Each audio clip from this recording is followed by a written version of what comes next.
There's a Russian bunker line out there right now that feels untouchable. Concrete stacked like Lego bricks, camouflage netting draped over ammo crates, a little convoy of armoured vehicles parked just far enough behind the front line to feel smug. The kind of depth Putin keeps betting on. And then, nothing. No roar overhead, no warning, no dramatic missile trail. Just a French-made bomb that isn't really a bomb anymore, gliding in from roughly 50 kilometers out like it owns the sky, quietly making physics do the dirty work. 1 second, that safe position is a command post with generators humming. The next second, it's a smoking crater and a sudden Russian realization that their rear areas aren't rear areas anymore.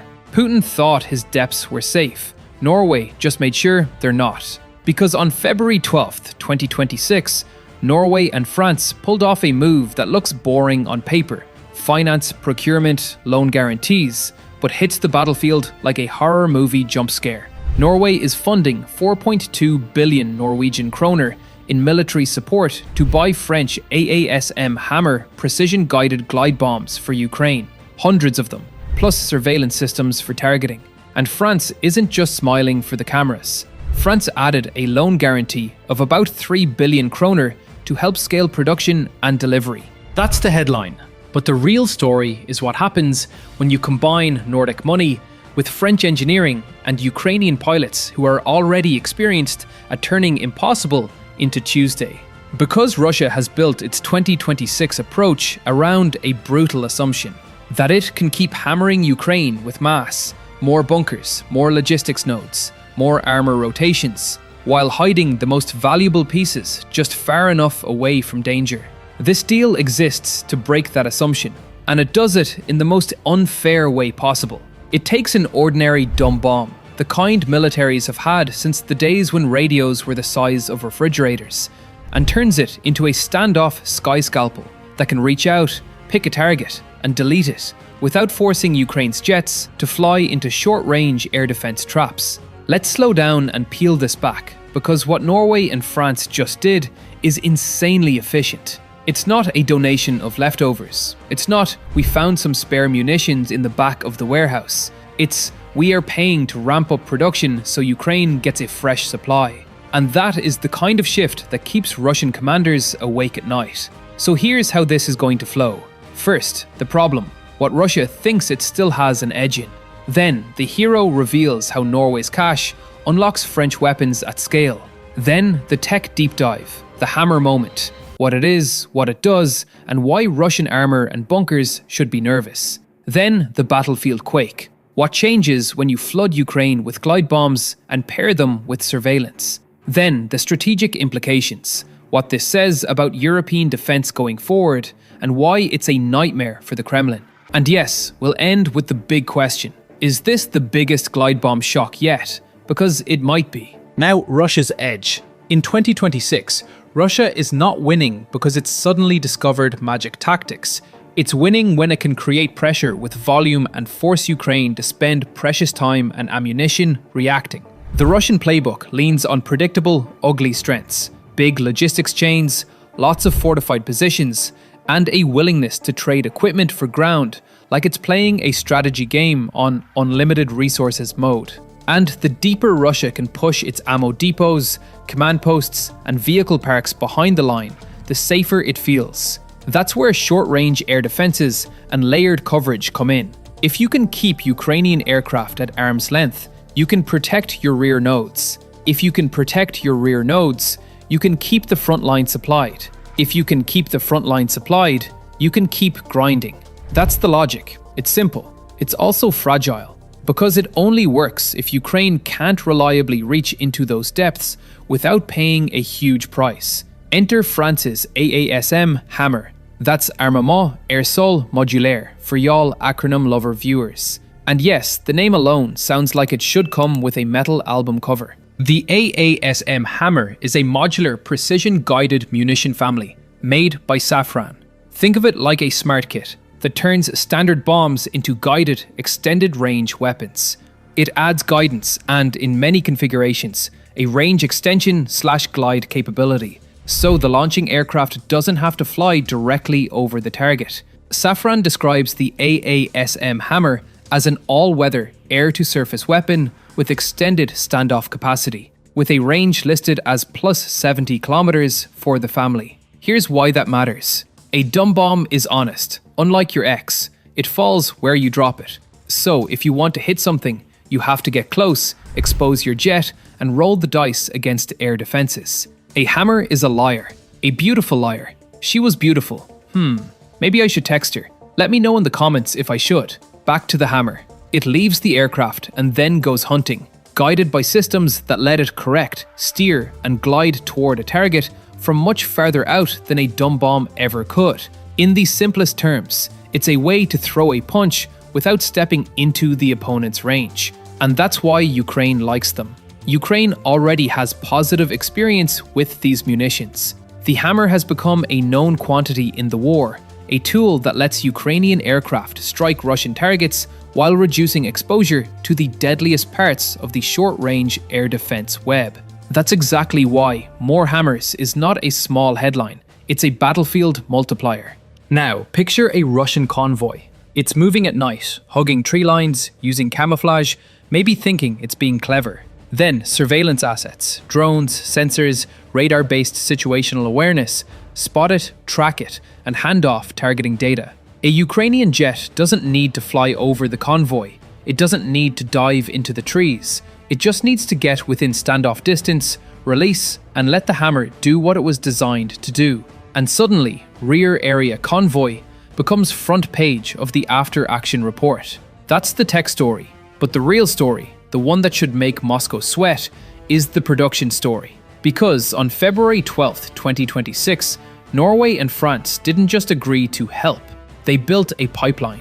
Norway is contributing 4.2 billion kroner to finance military support, including the purchase of a large volume of air-to-ground weapons and capabilities for surveillance and analysis, according to reporting on the announcement. And Safran confirmed what everyone wanted to know. Norway's order is for hundreds of AASM Hammer guided bombs for onward delivery to Ukraine. That's the crucial word, hundreds, not a symbolic batch, not a photo op crate, hundreds. And France is adding a loan guarantee, about 3 billion kroner, specifically to help scale up production and delivery. This is what financial judo looks like in modern war. Norway isn't just handing over stockpiles and hoping factories can replenish later. Norway is paying to spin the factories faster, fresh production lines, sustained flow, predictable deliveries. It's the difference between handing someone a few bottles of water and building them a well. And the surveillance component matters just as much as the bombs, because precision weapons are only as good as the kill chain behind them. People love to obsess over ranges and explosive weights, like war is a video game stat sheet. But the reality is much meaner. You can have the best munition on Earth and still waste it if you don't know where to aim. Surveillance and situational awareness give you the eyes. The hammer gives you the hands. Together, they let Ukraine strike the kinds of targets that actually change the tempo of the war. Logistics nodes, ammo storage sites, vehicle staging areas, hardened positions, and those pesky little command posts that keep the whole machine coordinated. Russia doesn't fear Ukrainian bravery. Russia already knows Ukraine will fight. Russia fears Ukrainian efficiency. And this deal is efficiency weaponized. Now, you might be thinking, okay, glide bombs. Russia uses glide bombs too. Russia has been leaning hard on guided bomb kits for its own operations, converting old bombs into guided munitions. The idea is similar. Throw mass from a standoff, avoid the most dangerous air defense zones, and wear down the opponent. So what makes this different? Two things. First, quality and reliability in a Western production ecosystem that is now actively scaling. Second, quantity tied to predictable funding. This is why the Norway-France structure is so nasty. It bypasses the classic bottleneck. We can't send more because we need it for ourselves. Instead, it says, we'll buy more being made right now. And as production scales, the strategic math changes. Because standoff glide bombs don't just blow up tanks, they force behavior changes. If you're a Russian logistics officer and you know Ukraine can reach 40 to 70 kilometers into your rear, especially with targeting support, you don't just lose trucks, You lose confidence. You start dispersing. You start hiding. You start moving at weirder times. You start burning fuel, time, and manpower on protection rather than progress. And that's before we talk about hardened positions. Bunkers are comforting. Bunkers are a psychological security blanket. They tell troops, you're safe here. Glide bombs are bunker cynicism. They say, no, you're safe until you're not. And the scariest part for Russia is that this doesn't require Ukraine to win air superiority across the entire theater. Ukraine doesn't need to own the sky everywhere. It just needs enough windows, enough opportunities to launch from standoff distances, keep aircraft safer, and steadily cut the tendons of Russia's logistics. That's why these weapons are so strategically disruptive. They help Ukraine punch above its weight in a way that directly attacks Russia's preferred style of war. Now let's talk about why Norway, specifically, is such a perfect player for this. Norway is not a huge country in terms of population. It doesn't have endless brigades to send. It's not going to show up with 1 million artillery shells like it's running a World War II factory. But Norway is wealthy, and it can move money fast. It can bankroll capability in a way that creates immediate battlefield impact. That's what makes this feel like a Nordic power move. And France brings the industrial and technological muscle. So Norway writes the check. France spins the machines, Ukraine gets the output, and Russia gets the consequences. It's like the most unpleasant subscription service imaginable for the Kremlin. Monthly deliveries of "your depth is doomed." And yes, I can hear someone in Moscow right now muttering, not another European partnership. Because that's the pattern here. Europe is increasingly building cooperative structures that pool resources and coordinate procurement, sometimes through broader frameworks, sometimes bilaterally when speed matters. This Norway-France move ties into the broader idea of pooling and rapid acquisition. But the punchline is that it's not waiting for a slow committee process to bless it. It's a bilateral Nordic-French strike of policy and procurement that gets capability moving. Now, battlefield shift. If Ukraine gets hundreds of these glide bombs, paired with surveillance and targeting support, it changes the menu of viable targets. Russia's 2026 push relies on a steady supply, on protected routes, on the idea that deep nodes can keep feeding the front. But a glide bomb campaign doesn't have to be flashy to be devastating. It just has to be consistent. Hit a staging area, force relocation. Hit a bridge approach, force detours. Hit a vehicle park, force dispersal. Hit a hardened position, force abandonment. And every time Russia adapts, it spends resources. It spends time. It spends momentum. The goal isn't to make Russia run out of things overnight. It's to make Russia's plan cost more than Russia can tolerate. That's why the hammer is so dangerous in Ukrainian hands, because it's not just destructive, it's disruptive. And it's why pairing munitions with surveillance is such a force multiplier. You're not just throwing bombs into the fog, you're shrinking the fog. Now let's zoom out, because this deal isn't just about Ukraine, it's about the message Europe is sending. For years, Russia's strategic intimidation leaned on a simple narrative. We are big, you are divided, you will hesitate. Deals like this are Europe saying, we are done hesitating. A small Nordic nation and a major Western European power just collaborated to unlock hundreds of precision munitions for a country actively fighting Russia. And they did it in a way designed to scale. That's the nightmare. Because if this model works, if Norway's funding plus French guarantees translate into faster production and steady delivery, then it becomes a template. Other countries can copy it, other industries can expand, other weapons can be funded the same way. And suddenly, Russia isn't fighting one country being resupplied in drips and drops. Russia is fighting a networked industrial response where European states pick the most painful capability gaps and fill them with mass-produced modern tools. Putin can handle speeches. Putin can handle symbolic condemnations. Putin struggles with factories. And this deal screams factories. Now, quick reality check, because we're not doing fantasy war here. Glide bombs are not magic. They don't solve every problem. They still depend on aircraft survivability, mission planning, electronic warfare environments, and the availability of accurate targeting data. But that's the point of the surveillance add-on. And it's the point of delivering these in quantity. Because quantity gives Ukraine options. It allows more frequent strikes, more flexibility, and more pressure. And pressure is what breaks systems. Russia will respond, of course. It will try to adapt its air defenses, its dispersal, its camouflage, and its countermeasures. It will try to make targeting harder. But every layer Russia adds is another layer Russia has to sustain.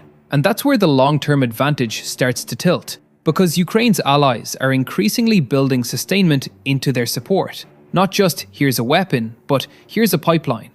And the Norway-France pipeline is loud. It says, we're not just giving Ukraine a tool, we're giving Ukraine a stream of tools. Now, let's be honest.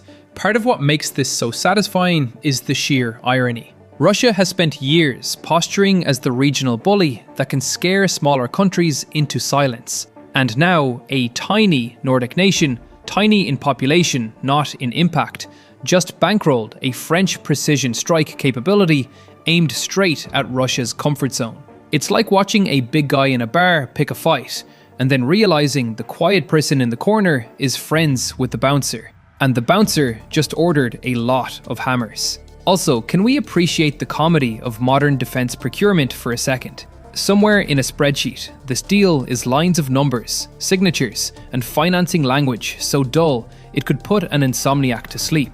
And yet, those dull lines translate into Russian vehicles exploding 50 kilometers from where they thought they were safe. War is weird.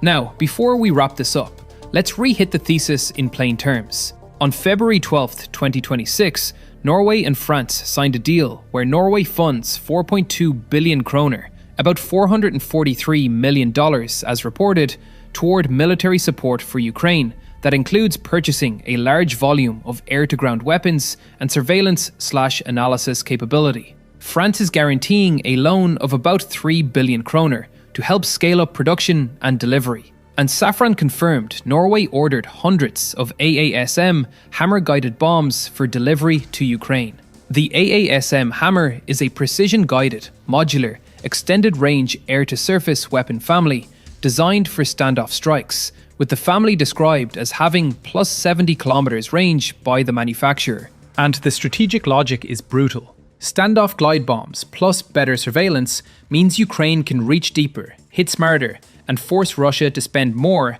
just to maintain the same level of pressure. Putin thought his depths were safe. Norway just made sure they're not. So is this the biggest glide bomb shock yet? It might be, not because it's flashy, but because it's scalable, because it's industrial, because it's a template, and because Russia's war machine, like any war machine, runs on the boring stuff. Trucks, fuel, ammo, coordination, protected routes, and the belief that the rear is the rear. This deal attacks all of that. And the next time a Russian commander tells his troops, "Don't worry, we're far enough back," there's going to be an uncomfortable silence. Because now, far enough back is a moving target, and it's moving in Ukraine's favor.